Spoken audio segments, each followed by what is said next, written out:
is Neuroglia Part 1. Let's study introduction, structure, classification and functions of neuroglial cells. Neuroglia provide structural and functional support to neurons, do not propagate nerve impulses, 5 to 10 times more numerous than neurons, and constitute more than half of brain's weight.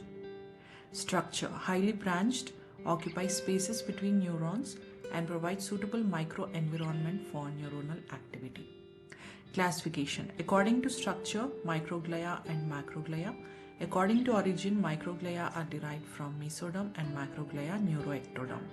According to location, CNS, astrocytes, oligodendrocytes, ependyma, and microglia. Peripheral nervous system, Schwann cells and satellite cells.